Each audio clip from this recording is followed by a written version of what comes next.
வணக்கம் மக்களே, erodevanipriya. இன்னைக்கு வாழை இலையில கேசரி எப்படி பண்ணலாம் பார்க்க வாங்க. வாழை இலையை குட்டி குட்டியா கட் பண்ணி மிக்ஸில தண்ணி ஊற்றி அரைச்சு எடுத்துட்டு வந்துடலாம். அரைச்சாச்சு.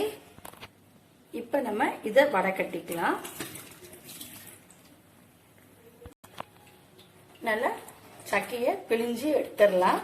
தண்ணி மட்டும் வந்துரும் கீழே. வாழையில சாறு எடுத்தாச்சு.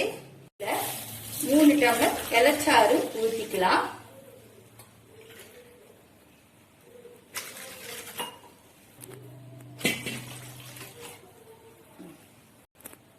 நல்லா கொதி வரட்டும். நல்லா கொதி வந்துருச்சு. இப்ப 2 டம்ளர் சர்க்கரை போட்டுக்கலாம். நல்லா கலந்துக்கலாம். சக்கரை நல்லா கரையட்டும். நல்லா கொதி வந்துருச்சு. இப்ப அடுப்பை சிம் பண்ணிக்கலாம். 1 டம்ளர் ரவைய இதுல ஆட் பண்ணிக்கலாம். நல்லா கலந்து விட்டுட்டே வரலாம். நல்லா கலக்கலாம்.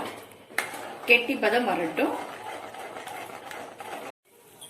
இந்த ஸ்டேஜ்ல கொஞ்சம் எண்ணெயை ஊத்தி கலந்துக்கலாம்.